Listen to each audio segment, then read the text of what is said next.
everyone, and welcome to GameSpot Gameplay. I'm not Kevin Van Ord. I'm very sorry he's not here today, but I am Tom McShea, and I'm filling in as the hosting duties. And I'm joined by two of the most brilliant minds in the GameSpot offices. We have Carolyn Pettit. Hi, yes. How you doing, Carolyn? I'm doing good. I'm happy to be here, and God help us all with you hosting this show, Tom McShea. No. That's cruel.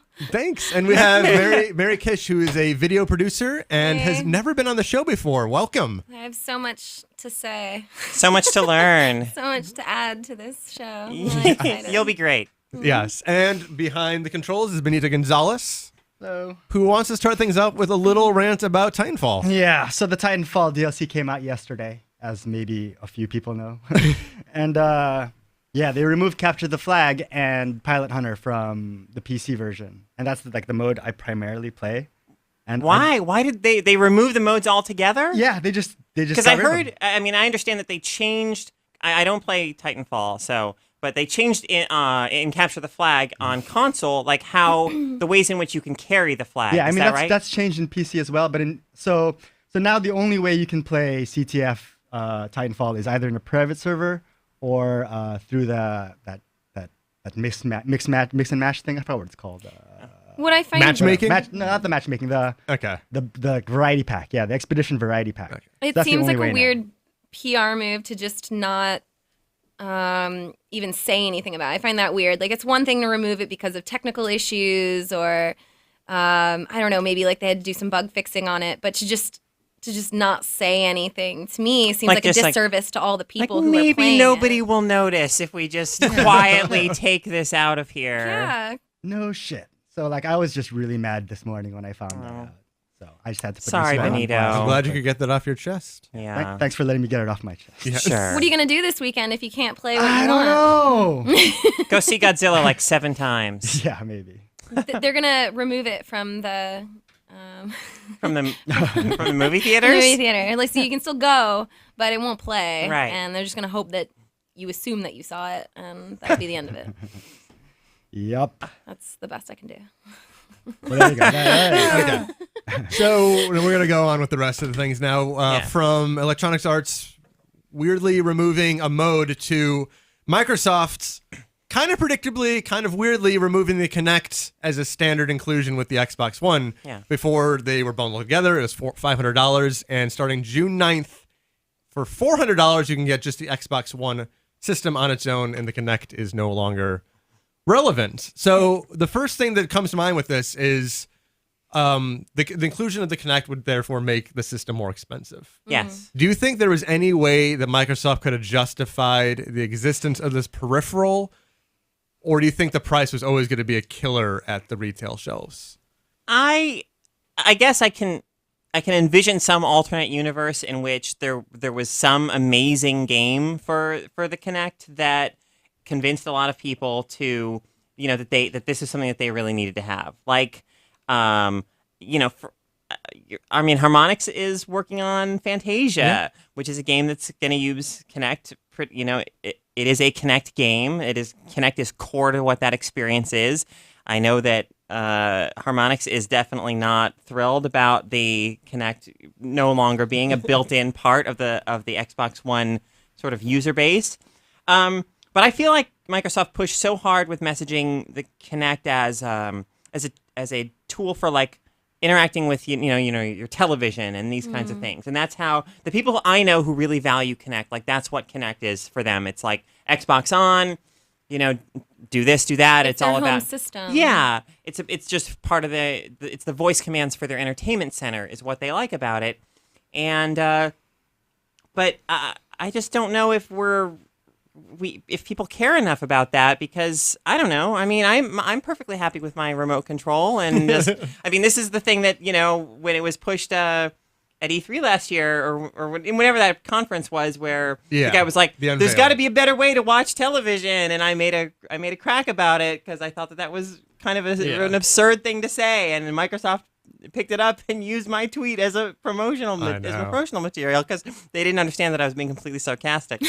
Mary, do you agree that like 1 or 2 games wouldn't have been enough to even save the peripheral? Yeah, I mean, when it comes to a console, everybody always says they're waiting to buy the consoles based on that next big game, and you haven't really seen, lines down the street for a PS4 or an Xbox One because there hasn't been any like game, console selling games. And what's more on top of that, like a peripheral selling game, that to me is just like this additional cost that you would have to really sell me on this amazing game for me to want to purchase that. Yeah, I don't know. I mean, I saw like last night during the basketball game, all these ads for Kinect Sports Rivals. Yep. That's being pushed really hard. I don't know. Do you know how that's selling at all? Have you checked sales numbers? It was not in the MPDs that were Okay. released yesterday, so it's Okay. not one of the top 10 most popular games, but that also makes sense because it's on one platform. Right. Yeah, I mean, I don't know if I guess from a gaming standpoint, right? Kinect on Xbox 360 was never accepted as like a necessary part of the gaming experience. So I don't see Microsoft like expecting things to be different with the Xbox One, right? I mean, they've tried this before. They've kind of tested the waters with it before. Right. There's no reason to expect that things were suddenly going to change on the Xbox One. So I think that I think they really were hoping that pushing it as an integrated part of like an entertainment center experience Yep. was the way to go. I agree with you, Carol. I think they were banking on that, and they were kind of hoping that the games would come along. I know that they were really excited about developer interaction, and they were just throwing out dev kits and saying, we want to see you guys make the games. We're really excited. And I do think there's a few pieces coming out there, but nothing, again, that is a console seller, let alone an additional, peripheral seller, which is truly, I mean, just this additional cost that people just don't want. Kinect Sports, even if it was popular, I just don't see it. It's not. I don't think it will be. I don't think it'll be Yeah. on the top 10. I don't think people will care about it that much. And I'm shocked that, it took them this long. What I find interesting personally is the mindset of their decisions. We've been kind of mulling over why tell us now, why do this? And this is very interesting times that they've been releasing all these tidbits from, we're going to reduce the price of the Kinect, which can be seen as bad, right? And they do it before E3, so that we're not talking about it. And then they announced Halo 5, which is this really great way to say, like, oh, Kinect sucks, like PlayStation's, going to beat you. And then they're coming back out with Halo 5. So they're doing this on purpose. They have a really good, people are starting to like them again right before E3. Right. Yeah, this is also, yesterday was the MPDs, the American sales, and the Xbox One sold 111,000. So like this is a good way to cushion, like, April wasn't good, but the future looks bright. Right, and by getting announcements like the Kinect thing sort of out of the way now, it positions them to be able to do, to kind of correct where I think a lot of people felt they went wrong last year at this year's E3, which is like to just kind of focus totally, or at least mostly, on the games, right? And not on these kinds of console war kind of things they don't really want to dive into. They don't want it to be aggressive. I think they want to focus on the content on the games. And I think it was a good choice for them to do it the way they did it, because at this stage maybe it'll be old news by the time E3 rolls around. People just want to know, well, what do you have to show us? Yeah. So we've seen Nintendo, they introduced the Wii Remote in 2007, and it's kind of a dead-end technology in that it's, they didn't carry it through with the Wii U. And a lot of people were resistant to the motion controls. And Sony has their own motion controller, the Move, which, there's some good games with it, but nobody cares. Right. And now the Kinect is also being pushed to the wayside. Why are people so resistant to adopting new technology? Well, I just think that there haven't been the experiences out there that have made us feel like, okay, this is so great that now I want this to be a part of everything going forward, right? Like so many games where it's where there are motion controls, it's like, oh, I wish I could just be playing this with a traditional controller, right? So as long as it's not as long as this new technology is not meaningfully enhancing the experience, people are not gonna embrace it, and that's why we're kind of at this really interesting threshold moving forward with like virtual reality, like Oculus Rift and Sony's Project Morpheus and everything, where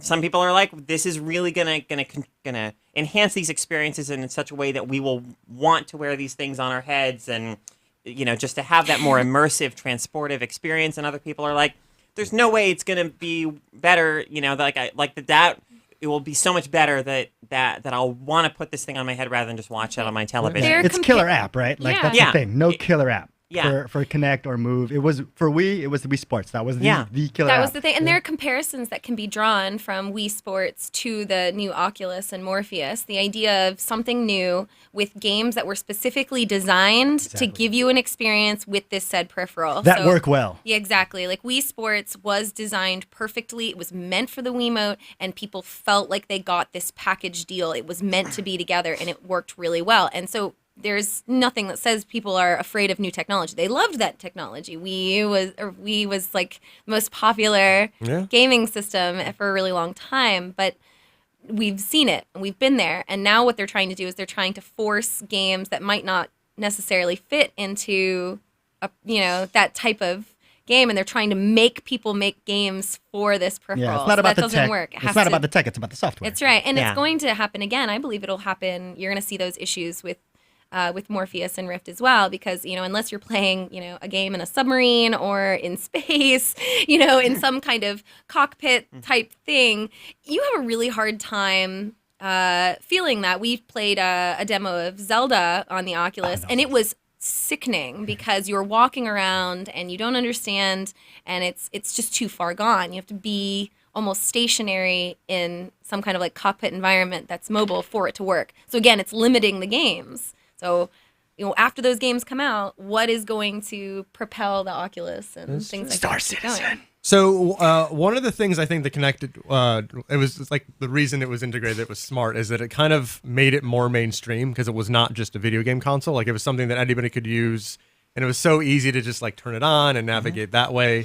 Like, do you think that not having the Kinect anymore makes it less mainstream and more, like it's more the specific audience that we're a part of? Do you think that it limits that now? Well, I absolutely feel like so it's so early still in the Xbox One's life cycle, right? I mean, so the thing that I keep thinking back to is how the the NES launched with like Rob as like a built-in like a peripheral. You could not get the NES without Rob originally. Do you know why this was? No, I don't. So the reason why is because when Atari crashed the market, retailers did not like video game consoles. So Nintendo said, no, this is not a video game console. This is a toy. Right. This is a toy. And we saw Sony do something similar with the PlayStation where they said, no, this is not a video game console. The PlayStation is a computer. Yeah. Which is why it's called Sony Computer Entertainment. So, I mean, we've seen this resistance. But you can only get a Rob with a Nintendo. And so, but then I mean, the NES was around for, a good, 5 years, or more. And after a certain point, it was like, nobody had Rob with the NES anymore. There's only 3 games for it. Yeah, it's a Gyromite and whatever the other ones were. Who cares? Right, we don't even know, right? That's how bogus that thing was. I can't even think of another game. Yeah, and so, it's going to be, like, it was to the point where when I would go over to a friend's house, if they had Rob, it was weird. It was like, whoa, you actually have the Rob. It's going to be the same way, I think, with Kinect and the Xbox One. Like, it's just not going to be part of what we think of as the Xbox One package or experience. It's going to be a thing that, yes, some people have it, but does it really get used much? Like, hardly ever. Yeah. Just update 2 games for the Rob. Yeah. The Robot series, Gyromite and Stack Up. Stack Up. Oh my God! Thank you for that quick 2 games. Yeah. So they supported as much as Microsoft supported the Kinect, basically. Aww. I know. Boo, boo, boo. So do you think that it's plausible that people would have bought a Kinect One as like, not as a video game console, as something more than that? Because I know that like Aaron Sampson is talking about he wants to buy an Xbox One because he can push it more to like his wife who doesn't play games. More is like, oh, it's not just a video game console. Like, do you think that is all like BS, or do you think that's real? Does anyone remember that Microsoft Room thing that they were pitching? Yeah. Like, I wanted that. Yeah, it's the thing that like shoots out like a holographic image from the console itself and turns the room into like, the jungles of Crisis or something. Yeah, where's that? I don't know. So was that all just the smoke there blowing up people's butts, or is that like a real thing where like that actually did have mainstream appeal potentially? Yeah, I think it was a strategy that they tried, and that it didn't work out as well as they hoped, right? Okay. And now they are kind of backpedaling on all of that and realizing, okay, what's in our best interest is to focus on games and appeal to Double down on games. Gamers.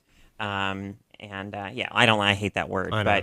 but Whatever. Well, a lot of their market was core gamers. Like when you think of people who are obsessed with Xbox, you think of people who were really into Halo. Halo and Gears and stuff. Gears of War, like core gamers that probably couldn't give a shit if they have Netflix on it. They wanted to play their games and they wanted that experience. And I think they felt like Microsoft had lost their way a little bit to kind of avoid that. I mean, when you look at the original ad you were talking about that has where the background changes, and they did this thing where they would scan your skateboard and then you could play with the skateboard that you scanned and things like that.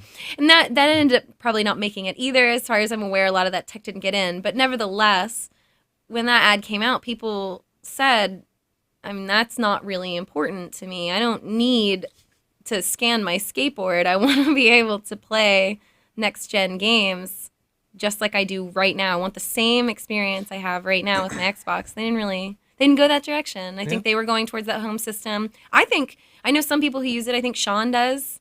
I think uses the Kinect. You mean? Yeah. Kevin uses it as a home entertainment. Yeah, I think his wife. Yeah, Sean's wife does. Yeah. He uses it to watch movies and stuff like that, Hulu and stuff like that. So I mean, it does have a function. I think. I don't think it's necessary. Okay. So one last question, then we'll move on to another topic. Now that Microsoft has backtracked on everything that made the Xbox One unique, what do you think their vision is of this system? Interesting. To me, it seems like the vision becomes go back to what made the 360 work. That kind of appeal again for hardcore gamers, people who are into shooters like Halo and Gears and those kinds of things. Have that as the base, and maybe, do things occasionally to try to reach out to other groups and pull them in a little bit, but really rely on and stay focused on that base of, what might be referred to as hardcore gamers. Okay. Yeah, I agree. I think they're going to be pushing more towards games. I think we're going to see that at E3 this year. I anticipate not just that they're showing games, that they're going to be announcing the production of games that are going to blow people away, because that's where they're really going to make up steam. And that's where we're going to see next year. I mean, the last year at E3, it was console. They were talking about the consoles. This year, it's going to be game focused. And everything is going to be pitted up against which games are better for exclusives. So they're going to be pushing exclusives, and I think that's what's really going to make them. I think that's why they made these announcements before E3. You don't announce that Halo 5 is coming before E3 unless you have some really good stuff coming up at E3. That's the only way they would do that. Yeah, that is a very good point. Okay, so we're now going to take a quick break, and when we come back, we'll talk about something completely different.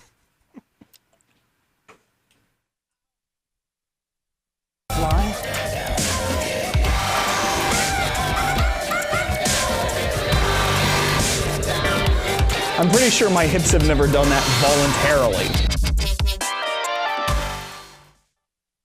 I'm glad that you got to. If you're only listening on podcast, that was Sean dancing. So you should probably download the video version of this. Back from 2011. I know, amazing.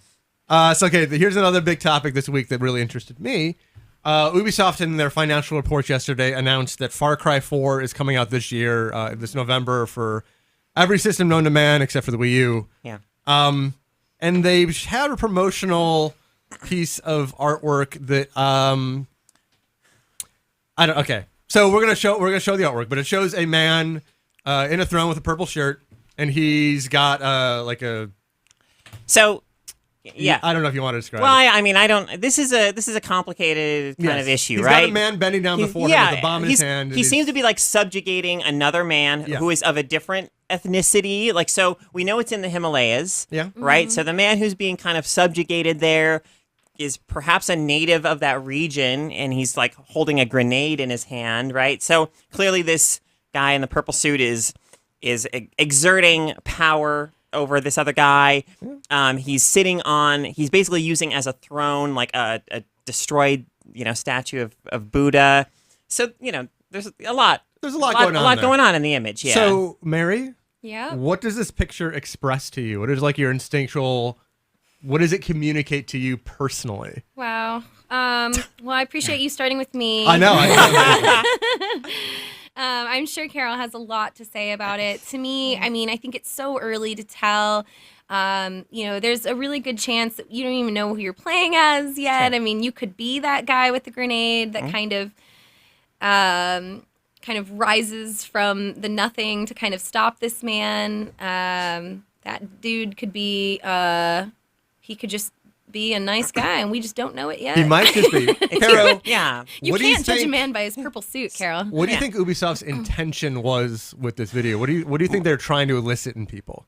Well, I mean, I think, there was a conversation earlier today in the office with like Giancarlo Veronini and stuff about this. And I think, he was right to say that Ubisoft knew that this image would get people talking and that that's what they wanted, right? And so, I think that it's, smart for them to put out this image now and get people talking about it, speculating about it, like what does this tell us about the game, all these kinds of things.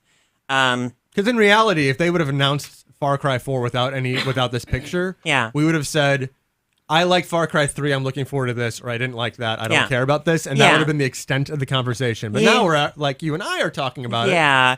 And so, I mean, part of the issue too is, it is a Far Cry game. Yes. A lot of people feel that Far Cry 3 was pretty problematic in its subject matter, right? I mean, you played as this white dude who kind of, helps these people of color, overthrow oppression and things like this, right? And like that's a narrative that's been told an awful lot throughout Western media and entertainment, and it's kind of problematic. And so it's sort of like, okay, well, we Far Cry as a series doesn't have the best track record for like dealing with these issues sensitively. And so I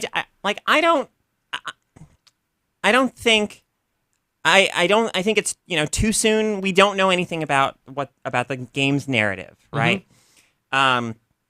So I guess I just like, for me, when I look at discussions around this, the perspective that I really have a problem with, which is one that keeps coming up, is it's ridiculous to even have any concerns about this or to think that this might be racist or troubling. It's a video game, blah blah blah, or whatever. And it's like, video games matter. They communicate things about the world we live in. It's okay to have thoughts that this might be kind of problematic or troubling. So for me, I mean, I'm not saying there's nothing set in stone yet. I feel like everything is still open, but you're already anticipating that it is going to be problematic because you're assuming that a white dude in stubble is going to save that man from that evil purple suit. No, I mean, that's what I have no idea who you're going to play as, and I'm just saying that it's okay to suspect that the game might end up being problematic. You're already kind of on that train though. But she's saying because you could predict correctly. Because video games have given me a reason to think that that they might not handle these kinds of subjects with the responsibility and the sensitivity and the intelligence that these things deserve, right? So I guess that's kind of what I want to know. Do video games, or Ubisoft specifically, have they earned the benefit of the doubt in using controversial image, or should we like immediately reactionarily question anything like that? See, again, I don't think it's to say like this image suggests that this game might be troubling is not the same as saying like, rage, I'm going to be angry about this forever. It's just talking about the possibilities of what this image is communicating and how that might end up be troubling. If this was like a director that you really appreciated, like so who did it's a credibility thing, right? It's a credibility. Yeah. If you saw like a director that you really admire, like, sure. Like, you would probably give the benefit of the doubt. Do you think games in general have earned the benefit of the doubt at this point, that we should be more lenient and tolerant of this? Or do you think it is totally fair to say, I have an immediate issue with this? You're talking about a whole medium, though. Yeah, I mean... I'm talking about an entire medium. Getting pretty broad I think that each game should be judged on its own merits. Okay. And when Far Cry 4 comes out, I think that we should look at the game for what it is on its own terms and what it says and all of that. But I also think that, yes, that games in general, again, typically or very often, send troubling messages about the world that we live in, and that it's okay to talk about that. It's okay to criticize them when they do that. It's okay to think that it's a problem when games deal with these issues irresponsibly, right? And so, yeah, I mean, Well, my fear is when you release an image like this, then the topic of discussion will be the moral implications of it, the worldviews of it, and when the game comes out, there's so many more things besides who you play as and the story. There's a lot to Far Cry games that are worth getting excited about. Absolutely. And I wonder, I assume that this was mostly just like you said, a marketing ploy, really well timed to get us to discuss Far Cry, not just say, "Ooh, a Far Cry is coming out." But there's a lot more that will make a game good. And, even if you can have a great. Right. You can have a great experience even when, the character doesn't really push boundaries per se. Absolutely, right? I mean, and you can love games that have and acknowledge that they're kind of effed up in some ways, right? It's okay. See, that's the other area that a lot of people struggle with is that when they like a thing, like if you say, well, yeah, it has this problem. It's a little racist, but it's also super fun. People feel they get defensive and they feel like you're attacking, saying that they're a bad person or whatever. Right. And it's like, it's okay to like it. It's okay. Like Far Cry 3 is a super fun game, right? It's like the world is beautiful. The shooting feels good. The mechanics are great. Like the way that you can interact with the bases and, use animals kind of to take out bad guys and all these systems for like progressing and building up your skills and the squirrel suit, it's a super, super, super fun game.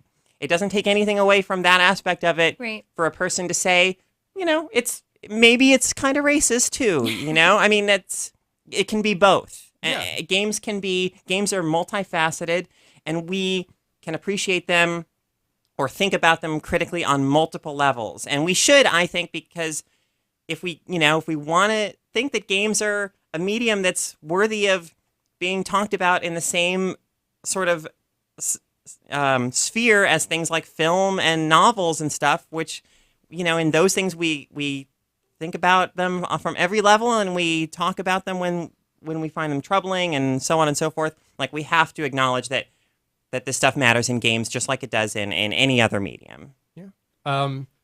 So I don't want to judge Far Cry 3 story because I don't know too much. Yeah. But no matter how it turned out in your eyes, it wanted to accomplish something. Yeah. It wanted to say something. Absolutely. So I guess that brings me back to AAA games by and large. This is a generalization, but it's by and large, they want to be fun. Sure. Is it difficult to make a point story-wise when the mechanics are all geared towards let's have fun? I don't know if you ever thought about this, Mary. Do you think that those ideas clash at all? No, I think you can absolutely accomplish both. I think you can appeal to emotion.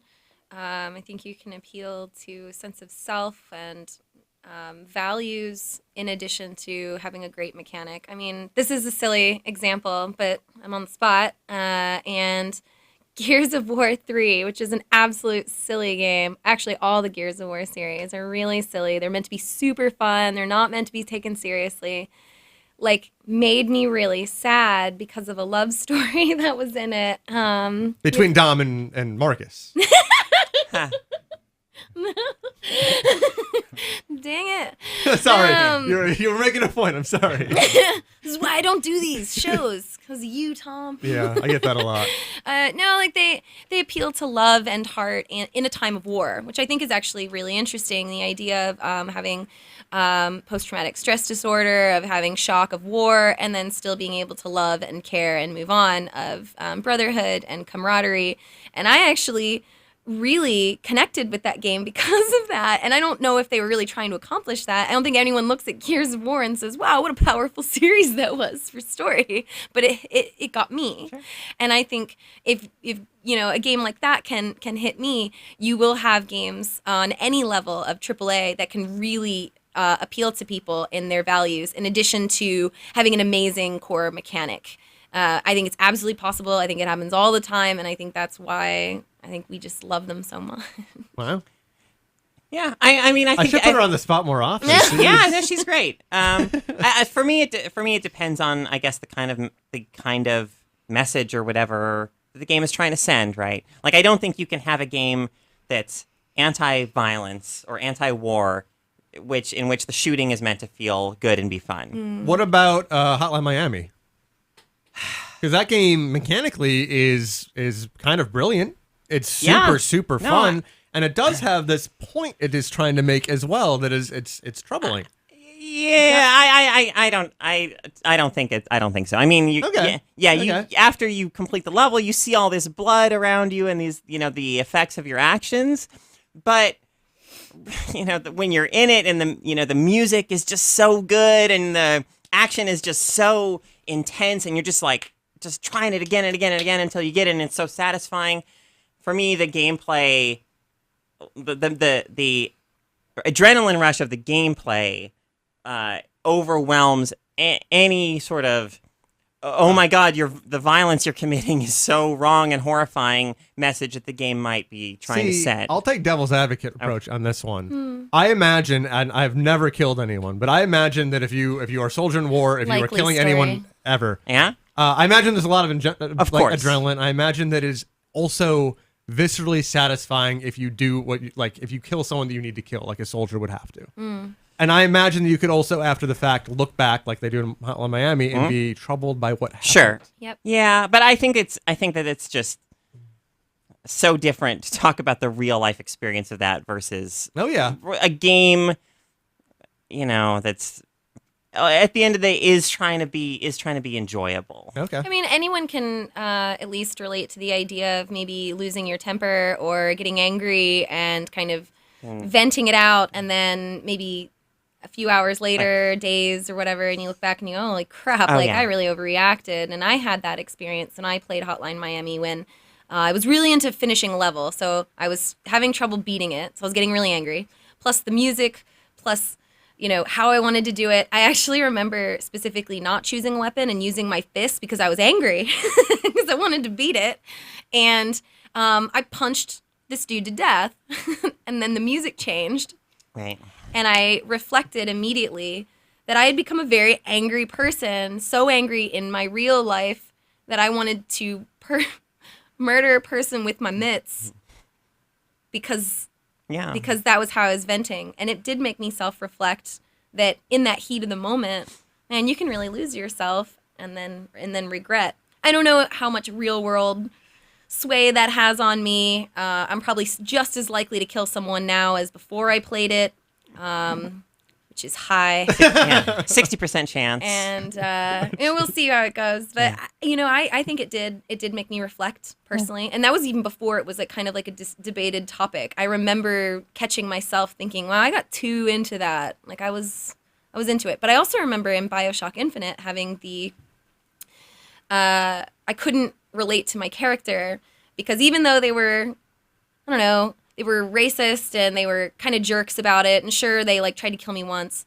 I didn't understand why I was murdering so many people that I had just never met. And I was robbing everyone I could see. And I was becoming a really bad person. And I didn't really like myself. And to a degree, it didn't drive me to want to be this person, which is different than Hotline Miami. I still enjoyed the game. I didn't feel like I was... And I lost myself in that game. Yeah. But in Bioshock, I was trying to finish this game and really complete this awesome story. But at the same time, I really disliked me. And I don't know, I didn't really get the connection. That was actually the last question I was going to bring I have up. a and you already slightly answered related it. question, though. Related question. What did you guys do in the no Russian part in Call of Duty?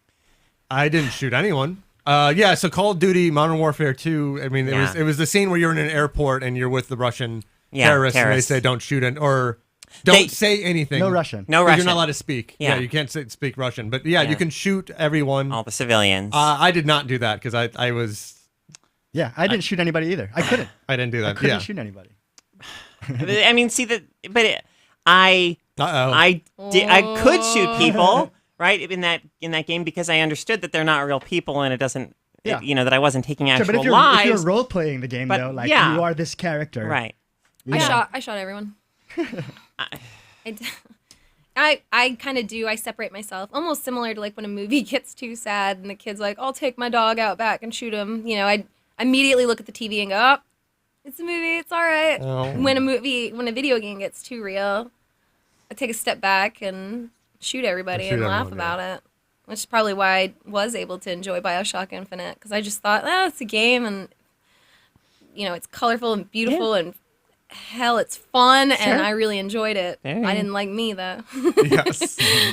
Okay, well we're gonna wrap it up there. We're gonna take one more quick break and then come back for our last segment. Where is this? Oh, there it is. This is Tom in his element, dancing on a pier. Whoa, that is More, come on, more hip wiggle. It's a little either like, oh my god, this is just like, where did you go? I'm not doing anything. What could it be? The hip wiggle's a little tougher to do with Blade You gotta today. prove yourself. Man, I don't have to prove anything in you, man. This is really not me doing anything at all. We need to get a shot of Tom doing what he does best. That was really embarrassing. Nice moves, Tom. That was really embarrassing. We're gonna forget that ever happened. There's more clips like that on GameSpot.com, and I've been making GIFs of them, so I can put one up after the stream if anyone's interested. Just let me know. Thank you, Mary. So the last thing we're going to talk about today is Super Time Force. This is a Xbox 360, Xbox One game. Yeah. Side-scrolling shooter where when you die, you can rewind time and then play again from the past with another character, and you kind of team up with yourself over and over and over and over again. So you reviewed this game in 8, Carol. Yeah. So the most interesting thing for me is that usually with games, you don't have more than one life. This game, you have more than one life. So it kind of breaks game design conventions in that way, in that you can kind of flood the screen with yourself. With yourself, yeah. So do you think it successfully did that, or do you think it took shortcuts around that, breaking what we know about game designs? Well, I guess, it's what's interesting to me about the game is that I feel like in order to incentivize you to rely on the thing that makes this game different, the time manipulation mechanic, in a way it almost has to be a somewhat poorly designed run and gun shooter, right? Because if it were a well-designed run and gun shooter, you could, with enough skill, Cheat.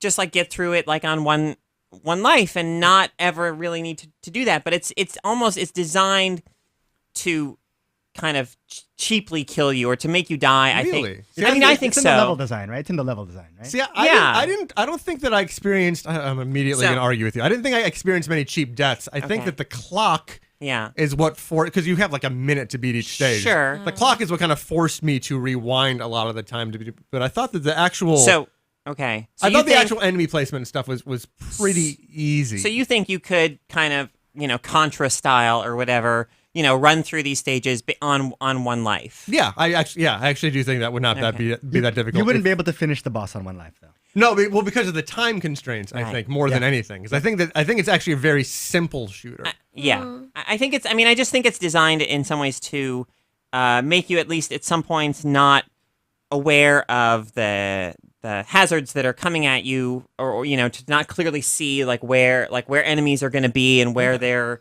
shots or whatever are coming from, so that you're more likely to die, and then rewind, and then knowing what you know from having just died, try to play differently to respond to the threat that killed you the last time. So Mary, you played this on a live stream with Eric Tay earlier this week. I did. So what was the biggest surprise of when you played this game that you didn't expect? Right. I was learning everything from scratch. Yeah. I had never even played it and looked at it really before we played it on the live stream. So I was catching everything, and I was reading the how to play before I started, and it said kill everything. So I figured I should really try to kill everything like it said. And that is damn impossible in the time constraints that you're given within the first round.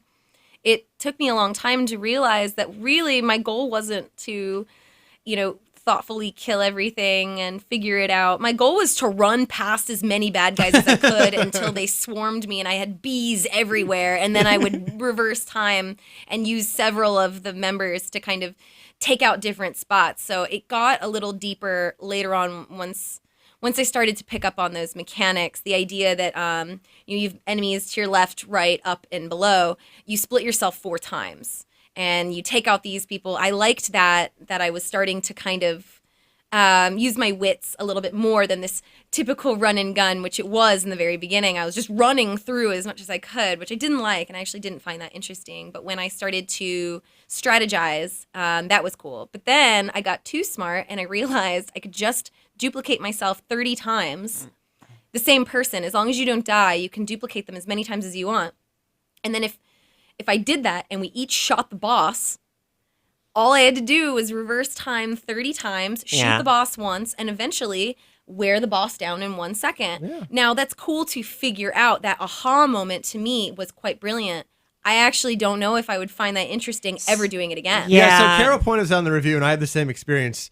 Do you think does it matter if a game is exploitable if it's fun and inventive, or do you think that is a problem? Because this game is exploitable. Oh, if it's fun, I don't think it's a problem at all. Okay. But I didn't find it fun in those times during boss fights where I felt like I was spending more time just rewinding and layering more characters into the environment to eliminate the boss's health within the allotted time than I was actually like the fun part, which is kind of fighting the boss.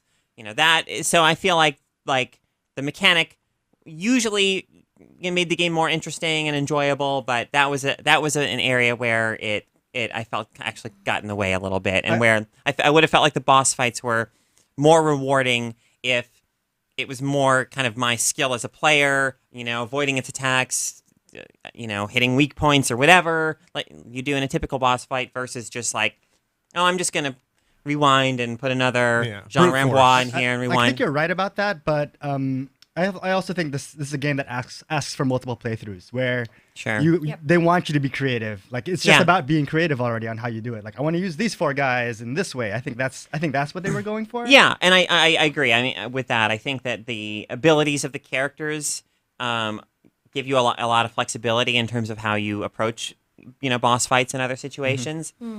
I think it's important though that the game kind of allows you and leads into that, as opposed to just like letting the person who's playing I'm going to challenge myself by only using blocky blockers, and like, why don't you make me have that challenge? Why doesn't the game give me that? Like, I wanted more situations where the game, and you've played this, you can tell me all the way, you can tell me if this comes up later, but in the levels I played, there was never a lot of times when it required, based on having bad guys in very particular areas, that I knew in this situation I'll need the range over here, I'll need the shotgun over here, and I'll need blocky over here. Yeah. That's what I wanted. The only time is Amy can shoot through walls. So that's the only time it demands that. Yeah. So I wanted to ask a more general indie question. Because I saw a lot of comments say like, oh, this looks like a Super Nintendo game. And it does. Do you think indie developers lean too much on the old school aesthetic? I think we're getting to that point. Yes, I think we're getting to the point where the retro pixel aesthetic is maybe becoming a little overdone. But that really helps with development costs, though, right? Sure. Like, it must be way cheaper to make a game they're not with doing those it graphics. just because it's cool. Like, Sure. they're limited by having 3 people on a team. So is it significantly cheaper to make something like that than Watch Dogs? What was it? Watch Dogs? No. I'm not talking about, because like Transistor, for instance, does not have an old school. Sure. It does not look like an old school Transistor is not an indie team, and I think we need to be really clear here that when you're defining a game and saying, well, why can't you just have like sweet stylized graphics like Limbo? That Limbo wasn't an indie game. That you're talking about studios of upwards of 75 people. Wait. Limbo What are you was made by a large team. Limbo So was like large. The Witness was made by 8 people.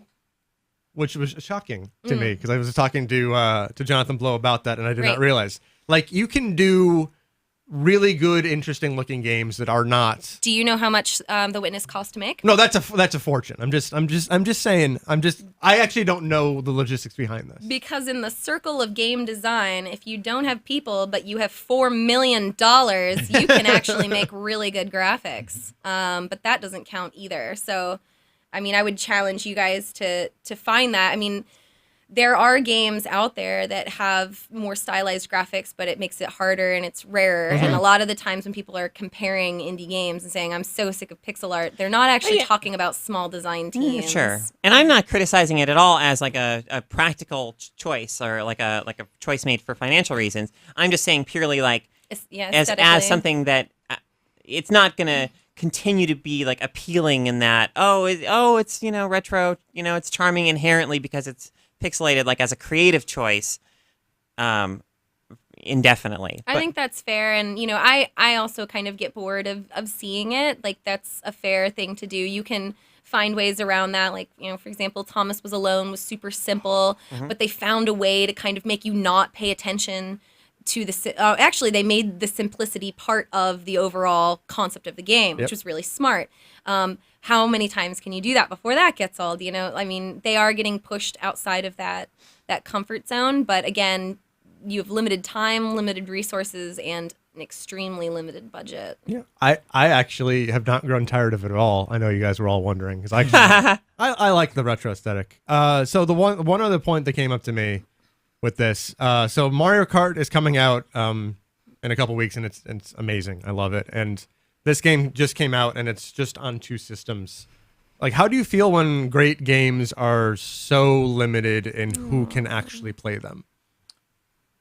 Well, I can play them on, so it's okay with me. I feel indifferent because of what gifts I've been given in life. Thank you, Karen. Yeah, That is very helpful. my privilege means that I do not have to concern myself with this problem. But you do. See, because if it's a multiplayer game, then you need other people there.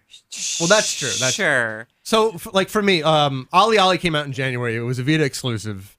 It's one of my favorite games of the year so far. And as everybody knows, I love the Vita more than I love just about anything in the world. And I was really disappointed that it was a Vita exclusive because I wanted everyone to play it. And it now is coming to the PlayStation and PC. But at the time, I was really upset about that. And Mario Kart is a similar thing where, like, this game is amazing. And not many people are going to play it. So I'm actually disappointed that it's going to have such a limited, such limited appeal ultimately. Right. So I don't know if anyone else feels this way that I do. That I wish PlayStation and PC people were playing Super Time Force. Yeah, I mean, well, of course, when a game is good, I want it to be financially successful. I want the people who made it to be rewarded. I want them to be able to continue making games and hopefully doing interesting and good work. So yes, of course, I'm concerned in the sense that it limits how successful the game can be for the people who made it and how many people it can reach. Yeah. I mean, we always say if you have a complaint, Tom, you should have a solution. And is your solution that Mario Kart will just be on Xbox and PlayStation? Mario Kart's obviously a difficult one because that's going to be exclusive. The Last of Us had a limited thing because it was exclusive. But I mean, Super Time Force, I wish it was other places. And Transistor is PS4 and PC, and it's like I understand completely. Like, The Witness is going to be on 2 platforms at first because it's 8 people, and they can't put it on Wii U and Xbox and everything else. Right. But I guess I always feel sad when that happens because I just want everybody who is vaguely interested to have the opportunity to play it. Something I never understood was why Xbox exclusives weren't on Windows. That's all Microsoft platforms. Like, I don't get why they separate that. Well, it's the competition, isn't it? But they're all pushing- Microsoft. Because they want people to buy the buy console. Xboxes. I guess. They're fully aware of what they're doing. I mean, they want you to want to play with your friends, and they want you to feel bad about it, and they want you to buy and spend your money on. And where's my stuff. where's my They know what Windows they're doing. Xbox One cross-platform play? Where's that stuff? Come on. That would be so great, wouldn't it? Come on. Yeah, this is a really nice utopian world that you've constructed. It's for all yourself, Tom. Microsoft. It's all Microsoft. I mean, these are all great wants, but there's I know. nothing I is just- going to change about that. I just felt sad. So I have one last question before we get out of here. Oh, yeah. So Super Time Force is all Oh no. like you travel back in the past for very dumb reasons. Yes. You want to find and steal the Holy Grail to keep a dumb chain of medieval time stuff. Yeah, in dinner business. and tournament restaurants. In business. So if you could go back in time and change one thing in the history of gaming, Yeah, what would it be? I would go back and make it so that Nintendo had never stopped packaging Rob with the NES. Really? Yes, like this that true? they never backed down on that. They stuck to their guns. They're like, people must see the value of Rob, the robotic operating buddy. Just because I would like to see just like how that would have impacted Nintendo. How would it have impacted? Well, because then like Kinect, for the 360 and the Xbox One, maybe there would have been like a Rob 2.0 with the SNES, and maybe it would have like his optical sensors would have been a little bit better and more responsive than those on the first Rob, and they would have like pushed this pretty hard. Like, oh, it's a much better Rob than the last generation's Rob. This is a terrible idea. It's amazing. You build the Kinect I love into the it. Rob's eyes. Right, yeah, I mean, maybe so, but maybe amazing technological advances in like The field of gaming. robotics. We'd still be playing games with robots today. If Nintendo had only believed in it enough to make it take off and to make it work. That one moment. That is crazy. That's Benito, all we needed. do you have a what if that you would love to do? What if from the past? Like, what would I like to change? Yes. I wish they kept making Super NES games. But you have to change something. Change something from the past. No, that's totally fine. Yeah, and I wish they did the CD-ROM for the Super NES, like the Dolphin, which was the PlayStation 1. I wanted that. So I wish Nintendo had stayed as good and badass as they always. So you wish they would have actually gone through with releasing the original PlayStation Yes. for the Super Nintendo. Yes. So how would that change things if it happened? No more PlayStation, right? Sony's out of the game. Yeah. Probably no more Microsoft, and it would just be Nintendo versus PC, right? Like most likely, and we would have awesome games on PC. Wow. Okay. Right? Like I don't know. I mean, I think a PC is a way more open. I mean, I'm a PC Master Race kind of guy, so I'm biased. That's racist. I got in trouble Master for saying Race. that once too. Oh no, Mary, I like what would you tinker with? Mine's not as good. I don't like. My thought was like I would just go back in time and keep stepping on bugs and butterflies in the dinosaur era, hoping that at some point something in the present would change and the Last Guardian would be out right now. Oh, all right. Oh god. Because I feel like it's possible we could have stopped, like, I don't know, I'm going to mess this up, but like Fumito Ueda from Leaving. And I think being a freelancer, he's not as, I don't believe he's probably not as involved, or it's becoming more difficult. I challenge whether the game is fully still coming out in production, and I just wanted him to really see it through. So it's prehistoric bugs that have gotten in the way. I blame the dinosaurs, as most people do, for present day issues. And I would have brought maybe the asteroid in like a few minutes earlier and see how it pans out. So that's my plan. So I do have a Kickstarter. If anybody wants to donate, get that game out. Thank you. So my one, which I have been holding on to for so long, is I wish that Perfect Dark, instead of coming out in May of 2000 for the N64, would have been November of 2001 for the launch of the GameCube, and then it would have competed head to head with Halo, which was unknown at that point from the developer of GoldenEye. So all of a sudden, Halo is not as important, and also Perfect Dark, it had counter ops mode, which was amazing, and it had bots, which is something that we haven't had in shooters. So maybe it would have continued that trend as opposed to Halo's online trends. And then all of a sudden, Nintendo would have been seen as a more formidable competitor because they had a hardcore shooter on the GameCube. So all of a sudden, they would have been relevant. And we might not have seen the Wii because they were so good with the traditional consoles. They might not have sold Microsoft Rare because they needed Rare to make games. And all of a sudden, with we have Tom, we have a lot of stuff it going on. always comes back to Rare, Tom. I know. Everything is about Rare for you. So That's way better. I actually do want to write about this. I've been thinking about this for a long time. Yeah, that's a way better one than mine. That makes me want to have another one. Oh no. I don't have Go back in time, Mary, and And do then that. I would before the make podcast. Sega hold on to Sonic so that the series would never go down the pooper. Oh no. It started in the second pooper. one. So You're wrong, Tom. next time you're on the show, we're going to ask you again for another one. Okay. We'll put you on the spot because today was tough. But thanks for making. I mean, your first appearance I thought was great. I did it.